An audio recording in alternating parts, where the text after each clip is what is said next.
nos enseña Mateo capítulo 28 sobre el contexto en que debemos evangelizar.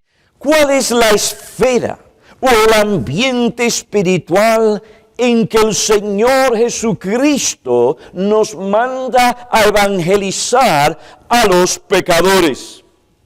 Según Mateo 28, versículos 18 al 20, hay dos elementos que constituyen el contexto espiritual en que tú y yo y cada creyente e iglesia debe evangelizar a los pecadores. El primer elemento que constituye este contexto espiritual es la posición exaltada de Cristo en su trono celestial. Es la posición exaltada de Cristo en su trono celestial. El segundo elemento es la presencia espiritual y continua de Cristo en medio de su pueblo. El primer elemento que constituye el contexto espiritual en que debemos evangelizar lo encontramos en el versículo 18. Es decir, las palabras que yo acabo de decir no son meras palabras. Expresan un principio y una verdad bíblica. Y esto se encuentra en Mateo capítulo 28, donde el Señor llamó y comisionó a los discípulos y a su iglesia. ¿A qué? A evangelizar a los pecadores. Y vean la manera en que el Señor dirige a sus discípulos a hacer esta gran obra.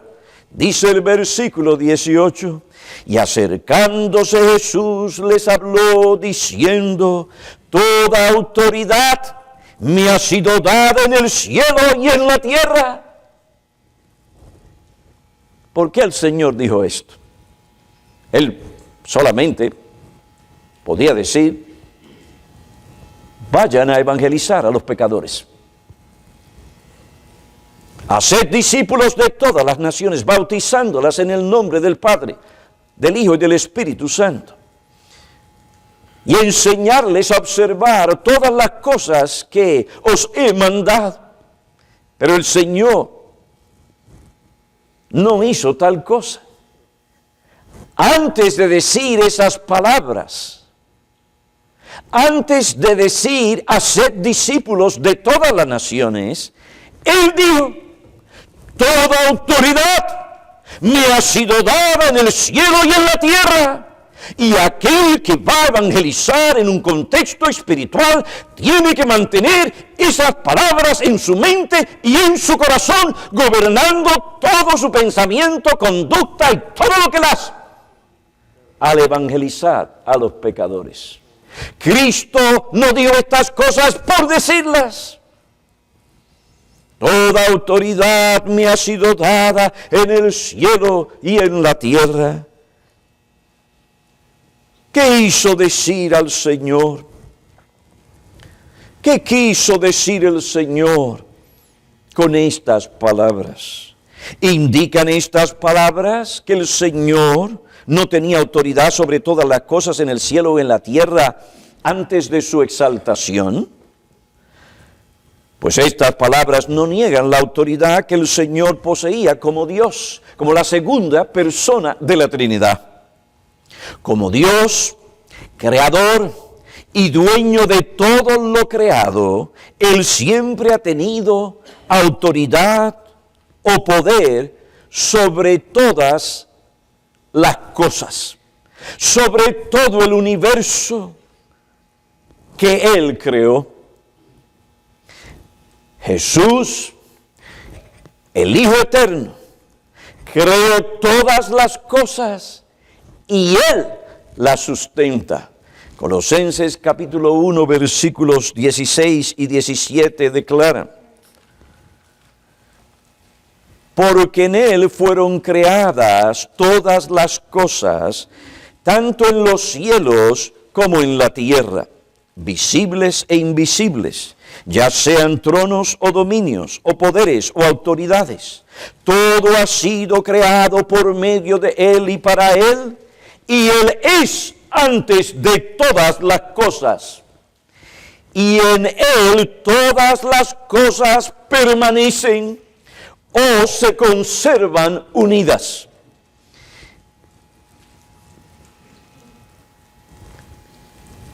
Toda autoridad, dice el Señor Jesucristo, toda autoridad me ha sido dada en el cielo y en la tierra.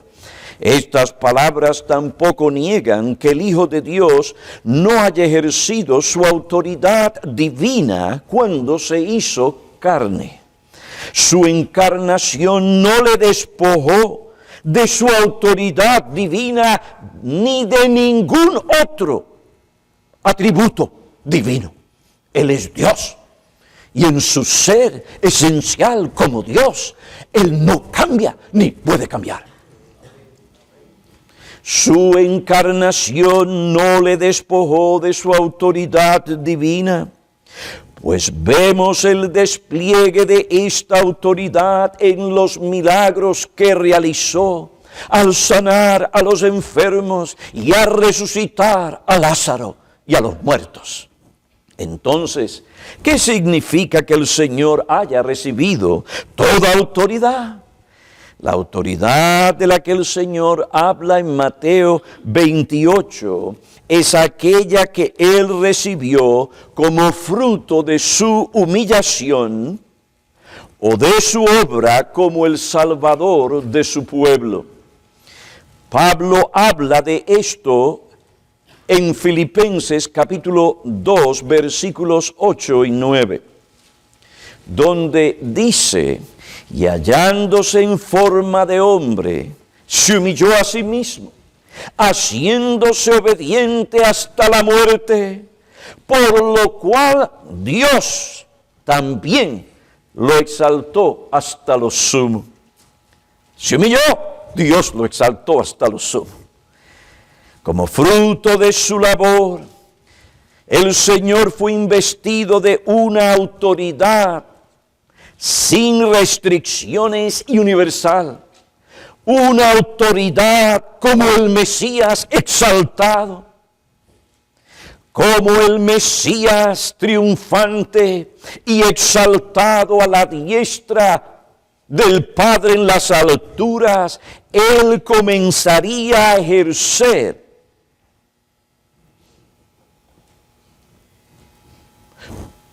su autoridad sin restricciones y universal como el mediador.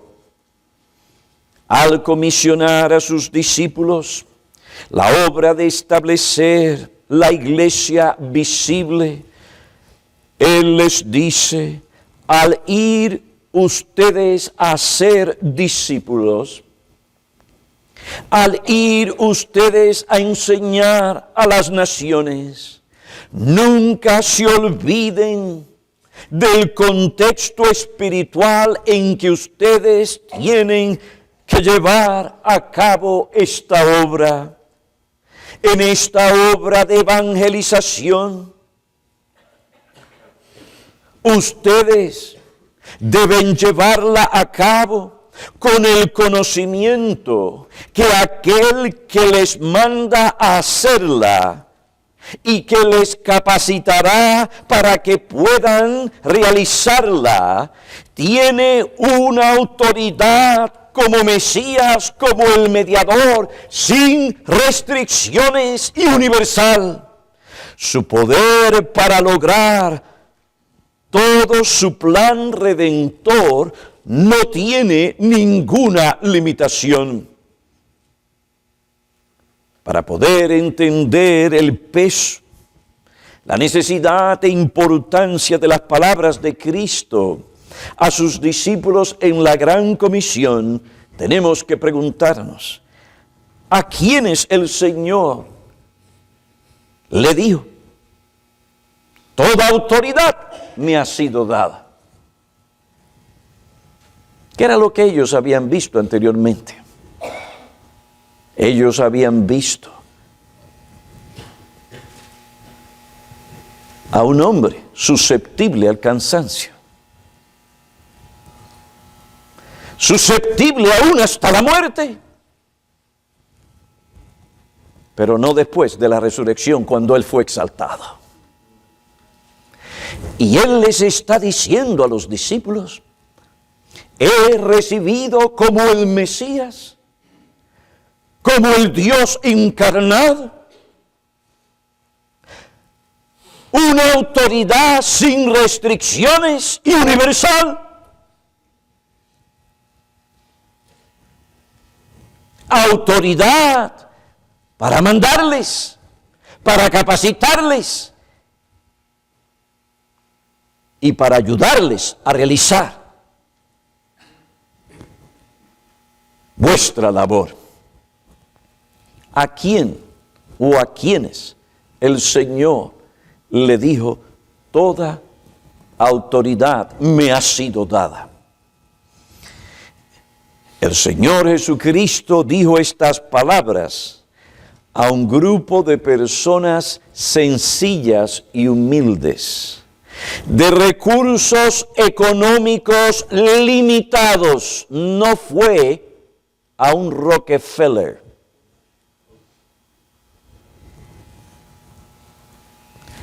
Eran hombres sin letras y sin preparación. Algunos de ellos eran pescadores. Uno de ellos había sido anteriormente un publicano. Estos hombres de escasos recursos humanos tendrían que enfrentar enormes dificultades para realizar la obra que el Señor les había encomendado. ¿Cómo podría un grupo como este ir a evangelizar a las naciones? ¿Cómo podrían ellos prevalecer contra la hostilidad, los prejuicios y el poder de sus compatriotas? ¿Cómo podrían enfrentarse al poder arrollador o irresistible de un imperio tan sofisticado, poderoso y arrogante como el de Roma?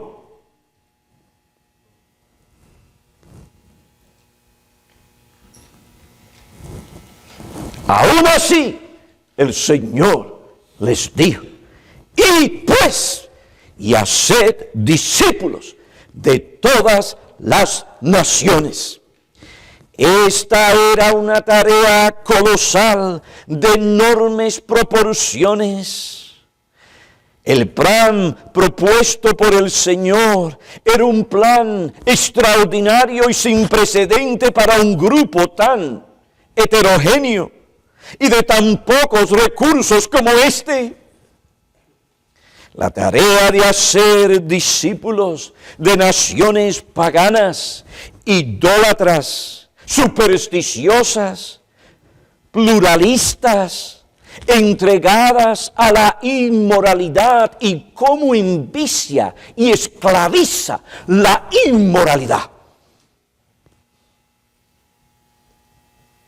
Esa tarea de predicar a estas personas, de evangelizarlas, no sería una obra fácil de realizar. Ante estas cosas,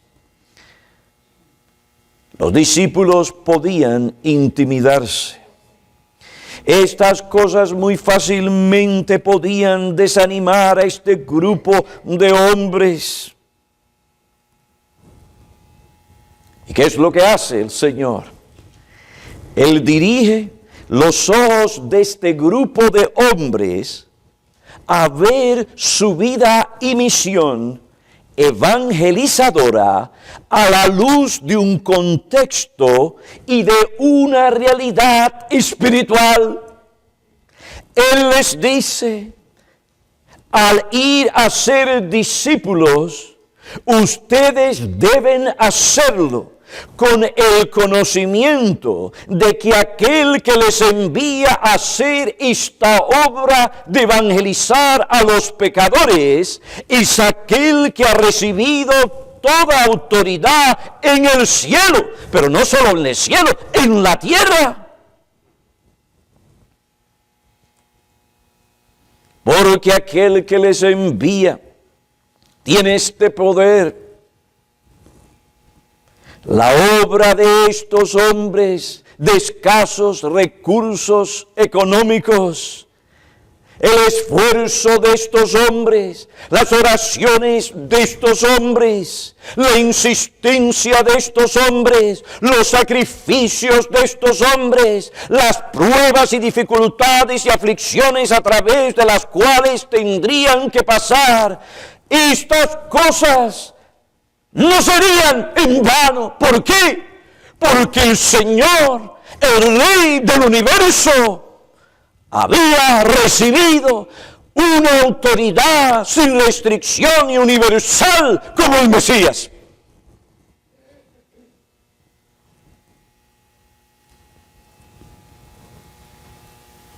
Porque aquel que les envía tiene toda autoridad. Él les capacitaría para que pudieran cumplir con esa obra. Él, a su manera, supliría los recursos económicos y otras cosas para que se llevara a cabo esa labor.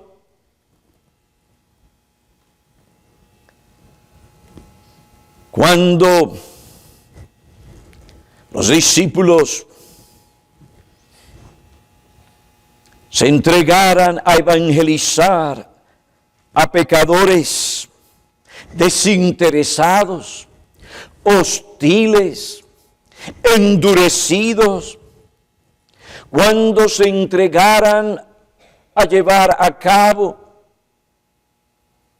esta misión de evangelizar a esta clase de personas en circunstancias muy difíciles, ellos en ningún momento podían olvidar aquella realidad o aquel contexto espiritual. Porque en el momento en que ellos se olvidaran de esa realidad, se desanimarían, se desplomarían. Verían su misión como una obra imposible de realizar. Les parecería que sus objetivos o sus metas eran inalcanzables. El desaliento, la oposición y los obstáculos serían cosas que el diablo usaría para llevarles a qué, a modificar o a cambiar las metas evangelísticas que Cristo estableció en la Gran Comisión. Y esto, hermanos, tristemente, lamentablemente, es lo que ha sucedido en muchos círculos cristianos, intimidados por las voces que militan contra el verdadero evangelio, han reemplazado las metas bíblicas por otras metas. Aquello que se busca al evangelizar no es hacer verdaderos discípulos de Cristo. Discípulos realmente comprometidos a observar todo lo que Cristo manda en su palabra. No, las metas de muchos hoy son diferentes. Lo que se busca hoy es que el hombre se sienta bien consigo mismo.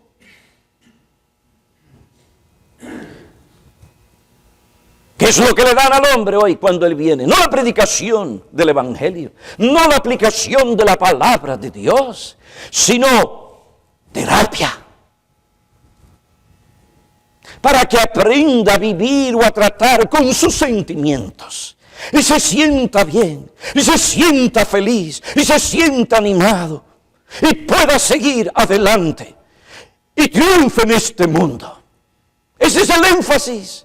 Y cualquier cosa que parezca controversial, cualquier cosa que en alguna manera pueda crear algún trauma en la mente o en la vida de tal persona, de los oyentes que se han reunido en esa congregación o en ese grupo, es totalmente prohibido. Hay quien se ha visto sin un trabajo en una iglesia porque no ha querido cambiar las metas establecidas por Cristo.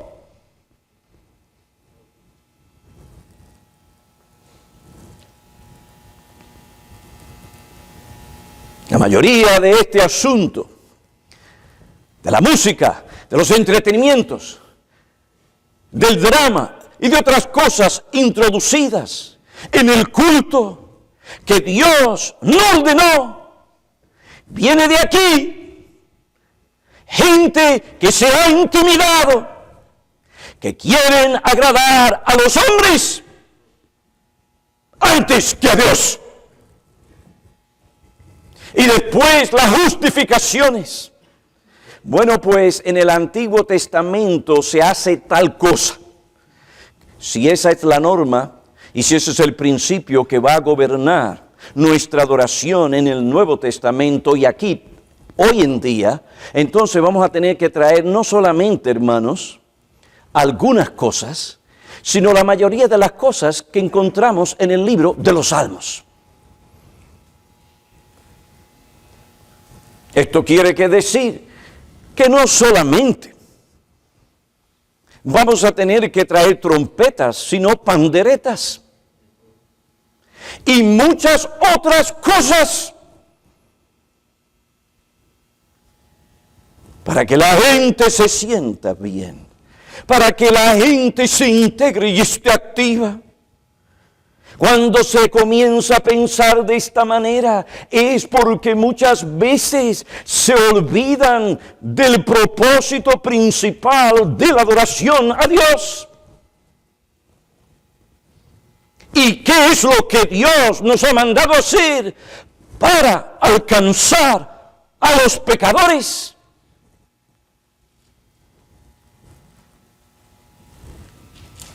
En la adoración, Dios quiere que traigamos los sacrificios que Él demanda de nosotros.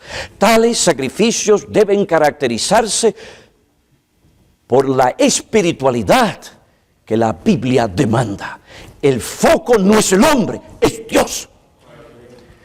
Y no hay mejor manera de evangelizar a los pecadores reunidos en un contexto de iglesia que hacer de Dios el centro de todo. Pues es allí donde tiene que mirar el pecador. Si no, continuará perdido en su miseria y su pecado. Pero cuando nos dejamos intimidar o creamos otros planes o nuestra misma agenda y nos olvidamos de las palabras de Cristo, toda autoridad me ha sido dada en el cielo y en la tierra, seremos tentados a quitar las metas establecidas por Cristo. Y aún tentados como muchos han sido, a modificar el mismo mensaje del Evangelio para justificar sus medios en la iglesia. Hermanos, no se confunden. Hay que estar claros y tranquilos. Con la Biblia uno puede justificar cualquier cosa. Cualquier clase de cosa usted puede justificarla. Y parece justificada. A esto yo les digo, esperen el fruto de lo que ellos dicen es bíblica. Por los frutos los conoceréis. Es cuestión de tiempo. No se alarmen. Y no debemos intimidarnos. Si vamos a evangelizar a los pecadores, tenemos que hacerlo teniendo en cuenta siempre el contexto espiritual. La persona exaltada de Cristo en los cielos. Y las implicaciones de estas cosas y la implicación de esto Si tú y yo vamos a ser fieles a Cristo, si hemos de predicar el Evangelio tal y como lo hemos recibido, si vamos a alcanzar las metas que Él estableció en la evangelización de los pecadores, tenemos que evangelizar teniendo en nuestros pensamientos la posición exaltada de Cristo en su trono celestial. Él es el que tiene toda autoridad sobre todas las cosas. El primer elemento que constituye el contexto espiritual de la evangelización bíblica es la posición exaltada de Cristo en su trono celestial. Ahora, ¿cuáles son algunas de las implicaciones prácticas de este principio? Bueno, pues esto lo vamos a dejar para la semana próxima porque el tiempo ya se ha ido. Pero queridos hermanos, si los líderes de esta iglesia van a ser fieles a la gran comisión del Señor Jesucristo, que no solo incluye el hacer discípulos, sino también enseñarle a que estos discípulos observen todas las cosas que Cristo ha mandado, si nosotros vamos a resistir la presión que nos van a hacer para que aquí haya más personas y podamos alcanzar a más personas y seamos más conocidos,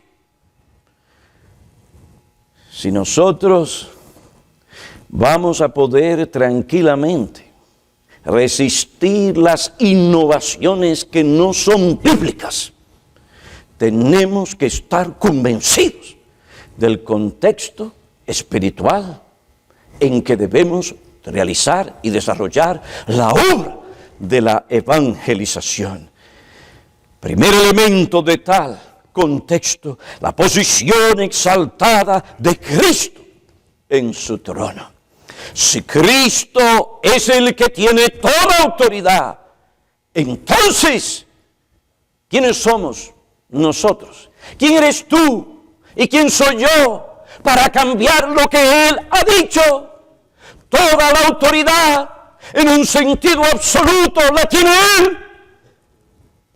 Entonces, ¿cómo es posible que grupos eclesiásticos, que iglesias o individuos se atrevan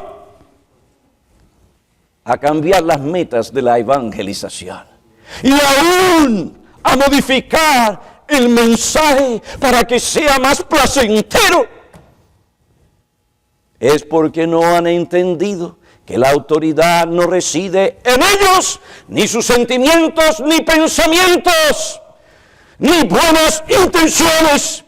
La autoridad se encuentra en el Señor Jesucristo, la cabeza de la iglesia. Que Dios nos ayude a mantener esa perspectiva y ese contexto espiritual, a fin de que por ella seamos animados a un celo con conocimiento que se entrega a alcanzar y a evangelizar a los pecadores. Oremos.